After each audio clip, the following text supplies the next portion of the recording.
오늘 하나님께서 우리에게 주시는 말씀은 구약 성경 룻기 3장 9절 10절 말씀입니다. 구약 404쪽입니다.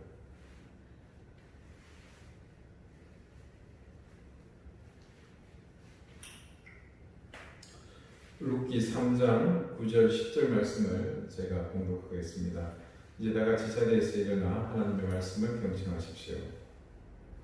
이르되 네가 누구냐 하니 대답하되 나는 당신의 예종 루시오니 당신의 옷자락을 펴 당신의 예종을 덮으소서 이는 당신이 기업을 물을 자가 됨이니이다 하니 그가 이르되 내 딸아 여호와께서 네게 복 주시기를 원하노라 네가 가난하건 부하건 젊은 자를 따르지 아니하였으니 네가 베푼 인애가 처음보다 나중이 더하도다. 아멘. 자리에 앉으시기 바랍니다. 하나님께서 이 말씀으로 우리에게 복 주시기를 원합니다. 오늘은 네가 베푼 인애라는 제목으로 하나님의 말씀을 증거하겠습니다. 인터넷에 프레임의 법칙이라는 제목을 단 한 글이 올라온 적이 있습니다. 잠시 제가 읽어드리겠습니다. 미국 알래스카에서 실제로 있었던 일입니다. 한 젊은 부부가 결혼 후 첫 아이를 출산하게 되는데 근데 불행하게도 산모가 아이를 낳다가 죽고 말았습니다. 다행으로 이 아이는 살았습니다. 졸지에 아내를 잃은 남자는 엄마 없이 혼자서 이 아이를 키워야 했습니다. 아이의 아빠는 혼자 아이를 돌보는 것에 한계가 있었습니다. 그래서 유모를 구하기로 마음먹었습니다. 그런데 유모를 구하려 백방으로 알아보았지만 그게 쉽지 않았습니다. 끝내 유모를 구하지 못한 남자는 고민 끝에 알래스카에서는 익숙한 훈련이 잘 된 듬직한 개를 구해서 유모 대신 아이를 돌보게 하는 것을 생각해냈습니다. 조금 불안하긴 했지만 실험 결과 개는 자신이 생각하는 것보다 훨씬 똑똑했습니다. 그제야 남자는 안심하고 아이를 든 채로 외출도 하게 됩니다. 어느 날 남자는 여느 때처럼 개에게 아이를 맡기고 일을 하러 집을 비우고 외출했습니다. 그런데 뜻밖의 사정이 생겨 그날은 평소보다 제법 늦게야 집으로 돌아왔습니다. 남자는 허겁지겁 집으로 들어서며 아이의 이름을 불렀습니다. 주인의 목소리를 들은 개가 꼬리를 흔들며 밖으로 뛰어나왔습니다. 그런데 이게 웬일인가? 개의 온몸이 피범벅이었습니다. 불길한 생각이 들어 남자는 재빨리 방문을 열어보았습니다. 아이는 보이지 않고 방바닥과 벽이 온통 핏자국으로 얼룩져 있었습니다. 남자는 극도로 흥분했습니다. 순간 그의 머릿속을 스치는 생각, 내가 없는 사이에 개가 아들을 물어 죽였구나. 남자는 그렇게 생각한 즉시 총을 꺼내 개를 쏴 죽여버렸습니다.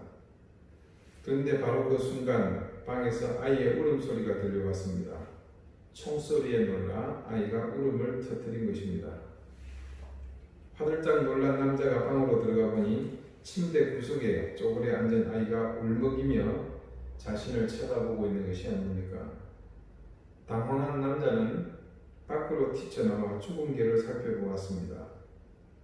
온몸이 피범벅인 개를 살펴보니 여기저기 맹수에게 물린 듯한 이빨 자국이 선명했습니다. 그 집의 뒤뜰에 개한테 물려 죽은 것으로 보이는 늑대의 사체가 있습니다. 오 맙소사, 내가 지금 무슨 짓을 한 거지? 개는 주인의 아이를 지키기 위해 피를 흘리면서 늑대와 혈투를 벌였던 것입니다. 결국 그 남자는 자신의 아이를 지키기 위해 늑대와 혈투를 벌인 충직한 개를 자기 손으로 쏴 죽이고 만 것입니다. 프레임의 법칙이란 똑같은 상황이라도 어떠한 틀을 갖고 상황을 해석하느냐에 따라 사람들의 행동이 달라진다는 법칙이라고 합니다. 한 선생님이 매일 지각을 하는 학생에게 몇 차례 주의를 줬습니다. 그래도 여전히 지키지 않고 계속 지각하는 것에 화가 나서 회초리를 들었습니다. 그런데 또 지각을 합니다. 어쩌다 한 번이 아니라 날마다 지각하는 것이 더 괘씸해서 그날은 회초리를 든 손에 힘이 더 들어갔습니다. 그렇게 회초리를 든 다음 날 아침 그 선생님은 차를 타고 학교로 출근하는 도중 매일 지각하는 그 학생을 우연히 보게 되었습니다. 그런데 그 학생은 놀랍게도 한눈에 봐도 병실이 짙은 아버지를 휠체어에 태우고 그 휠체어를 밀고서 요양시설로 들어가고 있는 것이 아닙니까? 그 장면을 본 선생님은 가슴이 서늘해졌습니다. 그 학생이 왜 지각을 하게 되었는지 이유를 알게 된 것입니다. 지각은 곧 불성실이라는 생각에 이유도 묻지 않고 무조건 회초리를 들었던 자신이 부끄러웠고 자책감이 들었습니다. 학교로 와서 학생의 생활 기록부를 보니 그 학생의 가정의 가족이라고는 아버지와 단 둘뿐이었습니다. 그래서 유일한 가족이며 보호자로서 아버지를 지켜드려야 하는 처지였고 게다가 요양시설은 문을 여는 시간이 정해져 있었습니다. 학생은 요양시설이 문을 여는 시간에 맞춰 아버지를 모시다 드리고 그제야 100m 달리기 선수처럼 뛰어서 학교에 왔고 그래서 매일 지각을 할 수밖에 없었던 것입니다. 선생님은 그런 사실을 깨닫고 자신이 너무나 한심스러웠습니다. 내가 도대체 이런 학생에게 무슨 짓을 한 건가? 그날 역시 지각을 한 학생은 선생님 앞으로 와서 여느 때와 마찬가지로 말없이 종아리를 끄덕습니다. 그런데 선생님은 아무런 행동도 하지 않습니다. 잠시 정적이 흐르는가 싶더니 학생은 자신의 눈을 의심할 만한 일을 보게 됩니다. 선생님이 자기 손에 들고 있던 종아리를 때리던 회초리를 학생의 손에 쥐어주는 것이 아닙니까? 그러니 선생님은 자신의 종아리를 걷고는 얘야, 이 회초리로 내 종아리를 때려다오. 그리고 미안하다, 정말 미안하다. 종아리를 맞이할 사람은 네가 아니고 나다 라고 말하는 것이 아닙니까? 순간 학생은 아무 말도 할 수 없었습니다. 선생님은 회초리를 들고 서 있는 그 학생을 따뜻하게 끌어안았습니다. 그리고 두 사람은 함께 울었습니다. 룻은 베들레헴 성내에 살고 있는 모든 사람과 달랐습니다. 그 성에 룻과 같은 사람은 단 한 사람도 없습니다. 그런 룻의 처지를 프레임의 법칙을 제공해서 보면 그녀는 이 베들레헴 성에서 평범한 인생으로 절대 살아낼 수가 없습니다. 그런데 놀랍게도 그녀의 그런 삶에 프레임을 개념치 않고 자신을 있는 그대로 보아주는 사람이 있습니다. 그는 자신을 프레임이 아닌 있는 그대로 보아주는 보아스입니다. 지난주 본문의 마지막 그리고 오늘 다시 시작하는 본문의 서두인 9절의 말씀을 제가 읽어보겠습니다. 이르되 네가 누구냐 하니 대답하되 나는 당신의 여종 루시오니 당신의 옷자락을 펴 당신의 여종을 덮으소서 이는 당신이 기업을 물을 자가 됨이니이다 하니. 자, 룻이 보아스의 이불을 걷었습니다. 그것을 뭐라고 그랬죠? 갈라흐라고 했던 거 기억나십니까? 예, 벗기는 겁니다. 수치를 드러내는 겁니다. 그 상황에서 즉 보아스를 벗긴 상태에서 도리어 보아스에게 룻은 뭐라고 말합니까? 내가 들친 그 옷으로 그 이불로 나를 덮어달라고 요청했습니다. 룻의 요구는 서로 입장을 맞바꾸자라는 그런 제안입니다. 일종의 거래죠. 설명하자면 이렇습니다. 룻이 갈라흐, 즉 벌거벗음으로 인해 당하는 순환. 룻이 뭐가 벗겨진 건가요? 네, 자기를 둘러싸고 것이 없어졌죠. 모든 남자가 사라진 겁니다. 아버지도 남편도 없습니다. 그 처지를 말하는 겁니다. 말하자면 룻은 이 수치 그리고 그런 수치로 인해서 당하는 비난을 이제는 보아스에게 주고 보아스는 그런 룻에게 자신의 카나프 뭐였습니까? 날개 보호하는 덮어주는 그것을 주는 겁니다. 자, 여러분 이 거래는 완전히 부당한 거래죠. 한쪽이 철저하게 손해입니다. 방금 보셨듯이 룻은 잃는 것이 아무것도 없습니다. 반면에 보아스는 아닙니다. 룻이 요구한 대로 그녀에게 옷을 덮어주는 일은 큰 희생이 따르는 일입니다. 이유는 우리가 알죠. 지금 수원법을 요구하는 겁니다. 자신의 책임이 아님에도 이 상황에서 그런 요구를 받으면 그에 대한 책임을 행해야 합니다. 그것이 하나님이 제정하신 율법입니다. 하지만 지금 대상은 룻은 유대인이 아닙니다. 그 사람은 율법에 접촉되지 않은 이방 모압 사람일 뿐입니다. 보아스가 이 사실에 기인해서 룻의 요구를 거부하면 그만인 일입니다. 아니 사실상 이는 수원법의 토대가 온전하지 못한 것이기에 거부하는 것이 정상입니다. 이방인과 그들의 문화, 관습, 종교를 멀리하는 것은 경건한 유대인의 의무이기도 합니다. 그런데 보아스는 지금 그런 프레임을 깨뜨리고 있습니다.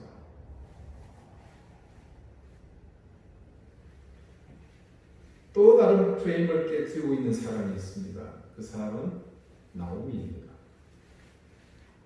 룻기를 설교하면서 참고하고 있는 대다수의 책에서 언급하는 한 가지 사실이 있습니다. 지금 보아스의 타작마당에서 몸을 씻고 기름을 바르고 보아스의 이불을 갈라고 해야 할 사람은 룻이 아니라 사실은 나오미여야 한다는 겁니다. 자, 우리의 상상 속에서는 이게 무슨 해괴망측한 소리인가 싶을 수 있습니다. 하지만 보아스가 거부할 수 없는 율법의 중심에서 시행되어야 하는 이 수원법의 프레임은 정확하게 나오미를 지명하고 있습니다. 여러분, 엘리멜렉 집안의 남자들이 모두 세상을 떠난 뒤 나오미는 남겨진 두 며느리를 자신의 친정으로 돌려보내려 했습니다. 그때 이 여자들이 거부했죠. 거부하는 그들에게 나오미가 했던 말을 여러분 기억하실 겁니다. 내 딸들아 돌아가라. 너희가 어찌 나와 함께 가려느냐? 내 태중에 너희 남편들 아들들이 아직 있느냐? 내 딸들아 되돌아가라. 나는 늙었으니 남편을 두지 못할지라. 가령 내가 소망이 있다고 말한다든지 오늘 밤에 남편을 두어 아들들을 낳는다 하더라도 너희가 어찌 그들이 자라기를 기다리겠으며 어찌 남편 없이 지내겠다고 결심하겠느냐? 나오미가 말하고 있는 이 말 속에 담긴 의미는 한 가지입니다.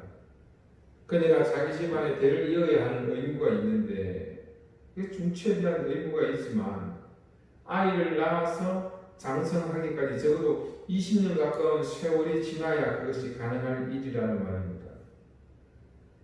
자, 이러든 저러든 이 엘리멜렉 집안에 대를 잇는 이 문제, 이 수원법에 관련된 모든 책임과 의무는 나오미의 것입니다. 자, 저는 지금 여러분에게 책임이고 의무라고 말했지만 사실상 그 책임은 누군가의 시선으로 볼 때 또 다른 사람의 처지에서는 과분한 자리, 영광의 자리이기도 합니다. 자, 지금은 모든 것을 처분해서 비틀거리지만 이제 희년이 이르게 되면 모든 것은 돌아오게 됩니다. 그렇다면 그 자리는 지금처럼 텅 비어서 빈곤이 함께하는 짐이 되는 자리가 아니라 그때는 누리는 풍요로운 자리가 됩니다. 혹자는 이렇게 말할 수 있습니다. 지금 나오미는 누가 뭐래도 딱 봐도 할머니인데 이게 말이 되는 상황이냐? 그렇지 않습니다. 여기서 나오미는 우리가 생각하는 그런 파파 할머니, 나이든 노파라고 봐서는 안 됩니다. 자, 우리가 말씀 속에서 시작할 수 있습니다만 손자가 있습니까? 없습니까? 없습니다. 딱히 그 시절에 별다른 결함이 없었다면 이미 오르바와 룻은 아이가 있어야 합니다. 그런데 성경 어디에도 손자의 이야기는 없습니다. 자, 그렇다면 이는 말론과 기론이 오르바와 룻과 결혼한 직후 아이를 가지기도 전에 세상을 떠났다는 말입니다. 그런 상황을 감안했을 때 그리고 그 당시 평균 결혼 연령으로 판단하는데 나오미는 거진 40살 정도의 나이라고 봐야 합니다. 그러니까 이는 나오미의 몸이 아직까지는 수행할 수 있는 상태였다고 보는 것이 맞습니다. 자, 여러분, 이거는 별개의 얘기일 수도 있습니다만 우리의 기억을 한번 더듬어 봅시다. 아브라함의 아내 사라가 몇 세의 아이를 가졌습니까? 이는 하나님의 손길 아래서는 너무나도 쉽고 당연한 일입니다. 그런데도 지금 나오미는 자신이 차지해야 할 그 몫을 자신을 위해 헌신하고 희생하며 먼 길을 따라온 며느리 룻의 장례를 위해서 양보하고 있습니다. 그녀 역시 보아스처럼 율법이 가르치는 수원법의 근간을 송두리째 깨뜨리는 시도를 하고 있습니다. 세 번째 이 프레임을 깨뜨리고 있는 또 한 사람이 있습니다. 당연히 룻입니다. 10절 말씀을 제가 천천히 읽어보겠습니다. 그가 이르되 내 딸아 여호와께서 내게 복 주시기를 원하노라. 네가 가난하건 부하건 젊은 자를 따르지 아니하였으니 네가 베푼 인애가 처음보다 나중이 더하도다. 자, 보아스가 룻을 그렇게 참 묘한 상황에서 만나 처음 건넨 말이 뭡니까? 내 딸아 하나님 네게 복 주시기를 원한다. 여러분 기억나십니까? 네, 보아스가 이 룻을 자신의 보리밭에서 처음 만났을 때 건넸던 얘기와 똑같은 말입니다. 그리고 거기에 덧붙여 보아스는 무슨 얘기를 합니까? 나중에 베푼 인애가 처음보다 크다 이런 말을 합니다. 과연 그러면 이 인애는 뭘 말하는 건가? 그것도 첫 번째, 두 번째. 첫 번째 인애는 이겁니다. 자기 민족이 아니라 나오미를 따라 이스라엘을 선택한 것을 말합니다. 자, 표면적으로는 인륜을 저버릴 수 없어서 시어머니를 따라온 것이지만 우리는 그 따라온 것이 어떤 것을 의미하는지 잘 압니다. 실제로 그녀는 자신의 이전까지의 삶을 모두 부정해야만 그 길에 합류할 수 있습니다. 그래서 어머니를 공경하기 위해 율법이 열어놓은 떨어진 이삭을 줍는 그 일을 하기 위해 자기의 보리밭에 왔던 룻의 행동을 보고서 보아스는 그것이 인애가 크다고 말한 것입니다. 그런데 보아스는 그 첫 번째 인애보다 오늘 밤 행한 이 일, 즉 두 번째 인애가 더 크다고 말합니다.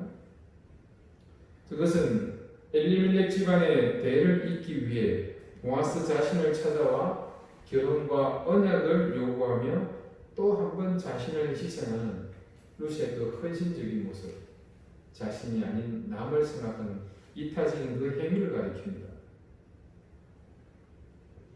입장이 조금은 다릅니다만 누가 보더라도 보아스와 룻은 아버지와 딸뻘입니다. 젊은 룻이 더 젊고 나은 결혼 상대를 찾기보다 나오미를 대신하여 끊어진 집안의 대를 잇는 일에 자신을 헌신했습니다. 자기의 청춘을 바친 것입니다. 네가 가난하건 부하건 젊은 자를 따르지 아니하였으니, 자, 보아스가 건넨 이 말의 의미가 바로 이것입니다. 이것이 두 번째 인애의 핵심인 거죠. 보아스의 시각에서 룻은 자신에게 나타날 때마다 감동 그 자체였습니다. 처음 보리밭에서도 그랬지만 지금 타작마당에서 스스로 갈라하고 있는 그녀의 모습 그 자체가 또한 자신에게 크나큰 감동으로 다가온 것입니다. 율법은 이 수원법에 대해 당연히 당사자, 즉 기업 물을 자에게 이 책임을 주었습니다. 이것은 당연히 나오미가 현실적으로 해야 하는 일입니다. 그런데 룻은 나오미의 명을 단 한 번도 주저하거나 거절하지 않았습니다. 그냥 일정 시간을 계속해서 수고하면 되는 일이라든지 아니면 땀 흘리면서 조금 힘들어도 노동으로 마무리할 수 있는 일 정도는 몰라도 이것은 룻의 남은 모든 인생을 걸어야 할 일입니다. 설령 어머니가 의무라고 생각하여 룻에게 던져버린 일이라고 생각할 수도 있겠으나 룻은 어머니의 결정을 존중했고 그리고 일반적으로 자신의 재혼 상대를 찾는 길을 포기하고 아버지와 같은 보아스와 결혼하기로 마음을 먹었습니다.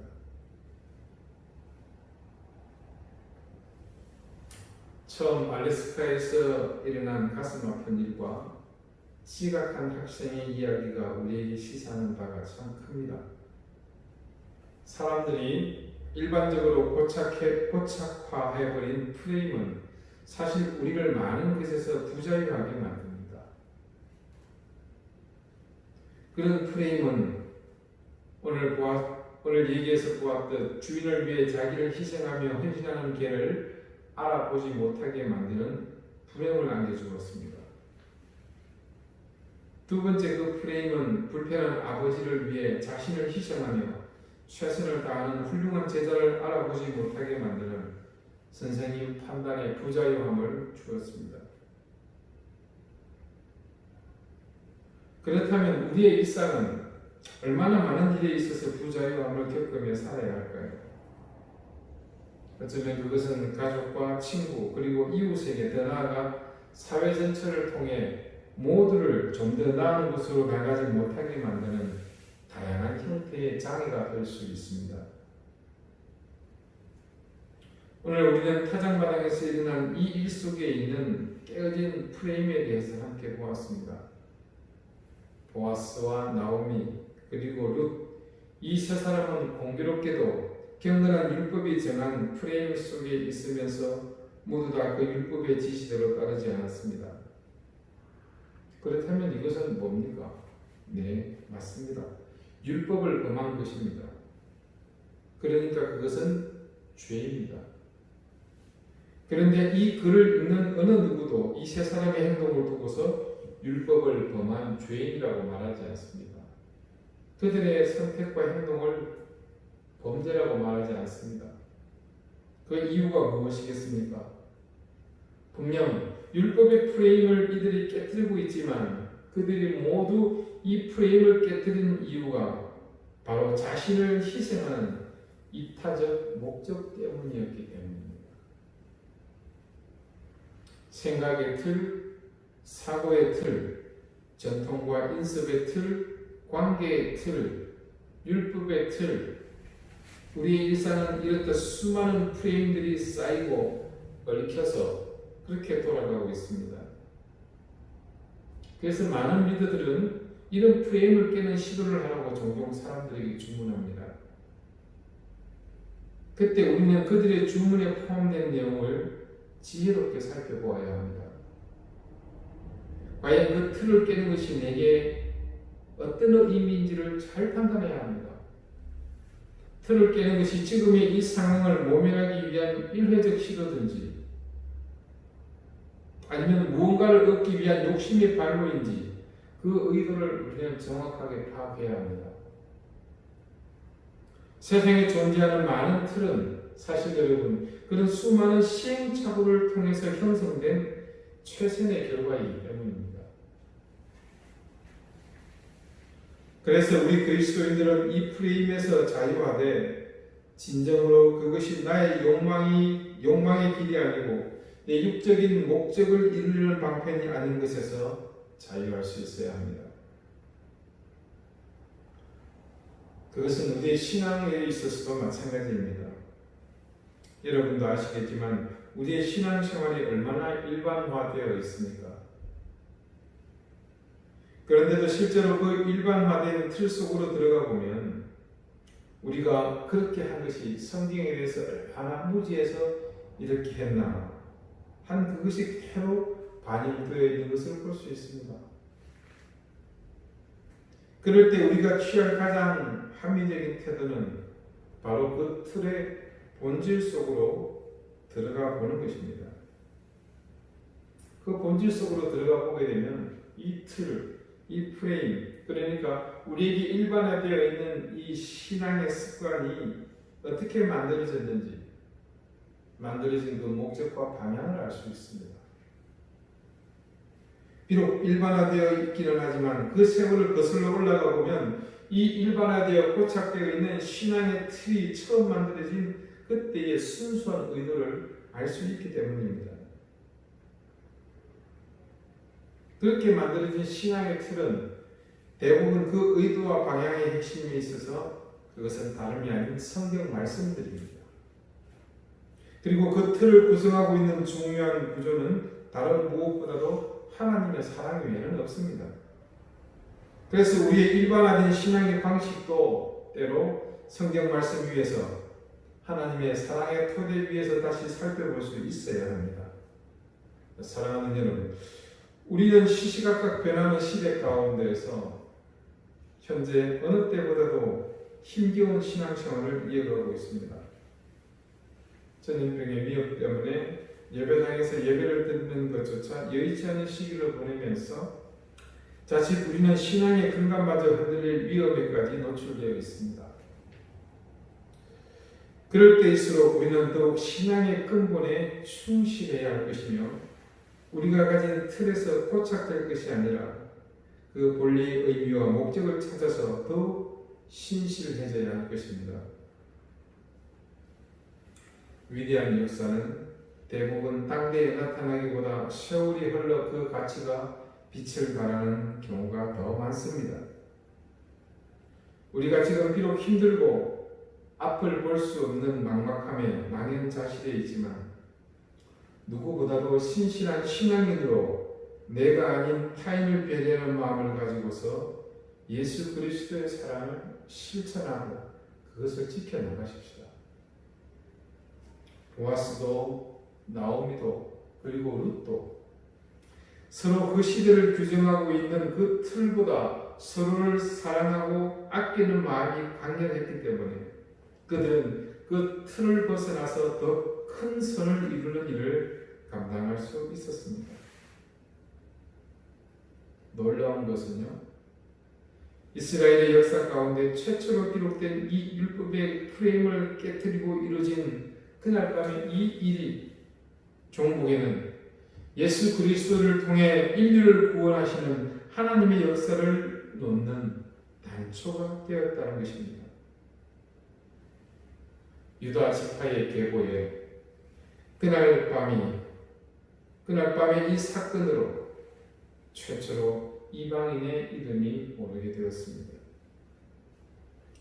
그들이 단지 자신의 욕심에 따라 서로를 배려하는 일이 없었다면 그날 밤의 역사는 이루어지지 않았을 것입니다. 아니, 애초에 그런 자리조차도 예배되지 않았을 것입니다. 여러분과 저 그리고 우리 방주교회 공동체의 존재감은 세상을 통틀어서 결코 크지 않습니다. 정말 미미합니다. 그러나 세상을 뒤덮는 위대함은 이런 작은 것들에서부터 시작됩니다. 우리가 하나님을 향해 사랑하는 마음을 잃지 않고 말씀을 따르는 굳건함을 잊지 않는다면 우리의 작은 신령들이 모아 큰 힘을 이루게 될 것이며 이때 이루어진 이 힘은 세상을 이기는 가장 강력한 능력이 될 것을 저는 믿어 의심치 않습니다. 아무리 작은 일일지라도 여러분의 중심이 흔들림 없기를 바랍니다. 때로 내가 결정하고 판단해야 할 때 결코 프레임에 갇혀서 어리석은 판단을 하지 않기를 바랍니다. 그리고 이 모든 판단의 기초에 늘 하나님의 말씀이 그 기준이 되게 하시고 거기에 더하여 하나님의 사랑에 나는 충실하게 했는지를 꼭 점검합시다. 지금은 누구나가 인정하는 위기의 때입니다. 위기는 항상 우리의 삶을 위협하는 실제적인 힘이기에 그래서 모두 다 두렵습니다. 하지만 우리가 그럴 때일수록 하나님의 자녀로서 우리의 역할에 충실한다면 위기는 도리어 우리의 편이 되어줄 것입니다. 그리고 하나님은 그렇게 이 위기를 자기 편으로 만들어가는 사람들을 중용하실 것이며 보아스의 타작마당에서와 같이 하나님의 일을 시작하는 첫 단추를 끼는 의미 있는 일로 삼으실 것입니다. 기도드리시겠습니다. 하나님, 세상은 우리에게 익숙한 많은 프레임을 통해 우리 삶을 주도하려 합니다. 그러나 때로 우리는 말씀의 진리 앞에서 그 틀들을 평가하고 판단하며 살아야 함을 깨닫습니다. 무엇이 옳고 그른지, 눈앞에 나타나는 흙과 벽이라는 명암보다 더 깊은 곳에 있는 근본의 취지와 목적을 깨닫는 것이 성숙한 신앙의 삶을 살아야 할 우리의 몫임을 또한 깨닫습니다.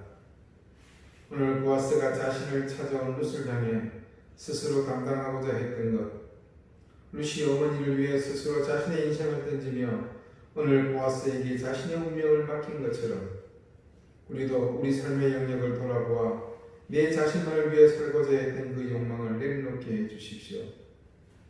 세상은 지금 모두가 함께 고난을 감내하고 있습니다. 이때 누군가는 이 고난을 헤쳐나가기 위해 희생하며 수고해야 할 것입니다. 주님, 우리가 그런 일에 앞장서게 하시고 보아스와 룻처럼 이타적인 그리스도인의 삶을 살게 해 주십시오. 예수 그리스도 이름으로 기도하옵나이다.